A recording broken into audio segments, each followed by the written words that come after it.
Hello students, welcome to my channel. तो आज मैं आप सभी को चैप्टर नंबर 3 मैट्रिसेस की एक्सरसाइज 3.4 का क्वेश्चन नंबर 1 करवाने जा रही हूँ।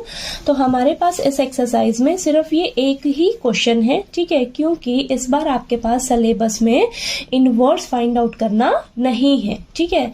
तो हमारे पास सिर्फ ये एक ही क्वेश्चन है और ये क्वेश्चन भी ना बहुत ही ईजी है, ठीक है। तो देखिए, हमें दिया है matrices A and B will be inverse of each other only if.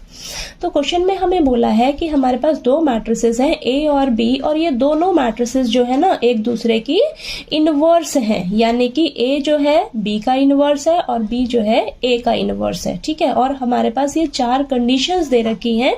इन चारों कंडीशन में से आपका कोई एक ऑप्शन जो है वो करेक्ट ऑप्शन है, ठीक है। तो देखिए, हमने इन्वर्टिबल मैट्रिक्स में ये पढ़ा है ना कि मान लीजिए आपके पास कोई दो मैट्रिक्स है, ठीक है। मानकर चलिए, लेट करके चलिए, let A and B are the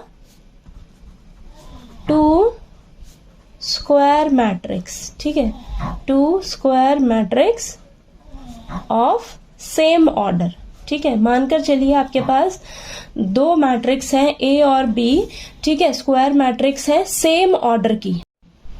तो अगर आप A इंटू B करते हो, ठीक है, A इंटू B करते हो तो वो आइडेंटिटी मैट्रिक्स के इक्वल आता है, और या आप B इंटू A करते हो तो वो भी आइडेंटिटी मैट्रिक्स के इक्वल आता है। तो यानी कि यहाँ से हम क्या समझते हैं कि देखिए, जब हम A इंटू B कर रहे हैं या B इंटू A कर रहे हैं तो वो हमारा अगर आइडेंटिटी मैट्रिक्स के इक्वल आता है, ये कंडीशन हमारी फुलफिल होती है।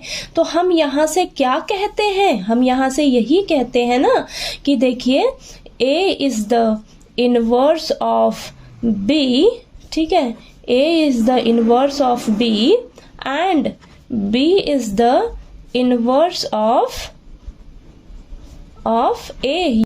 तो देखिए, हमें इसी कंडीशन से ये पता लगता है कि जो दो मैट्रिसेस हैं वो दोनों एक दूसरे की इनवर्स हैं, ठीक है, यानी कि A is the inverse of B and B is the inverse of A। और क्वेश्चन में हमें यही चीज दे रखी है कि जब दो मैट्रिसेस एक दूसरे की इनवर्स हो तो हमारे पास कौन सी कंडीशन आएगी, कौन सी कंडीशन आएगी, ये D ऑप्शन वाली आएगी, ठीक है।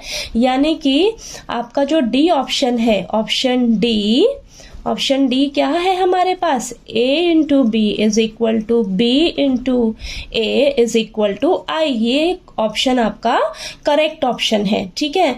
तो जब आपके पास ये कंडीशन फुलफिल होती है, ये वाली, तभी हम बोलते हैं कि हमारे जो दो मैट्रिक्स हैं वो दोनों एक दूसरे के इनवर्स हैं, ठीक है। जब हम उन दोनों मैट्रिक्स को आपस में मल्टीप्लाई करें, A इंटू B करें तो भी हमें आइडेंटिटी मैट्रिक्स मिले, और जब हम उसका रिवर्स करके मल्टीप्लाई करें, B इंटू A करें तो भी हमें आइडेंटिटी मैट्रिक्स मिल रहा है। तब हम यहाँ से क्या कंक्लूजन निकालेंगे कि हमारी दोनों मैट्रिक्स जो होंगी वो एक दूसरे की इनवर्स होंगी, ठीक है।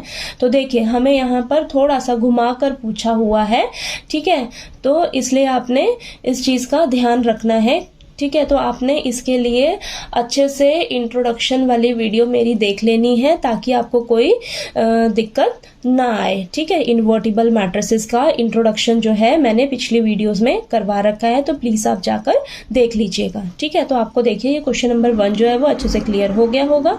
कहीं कोई डाउट आएगा तो प्लीज पूछिएगा मेरे से।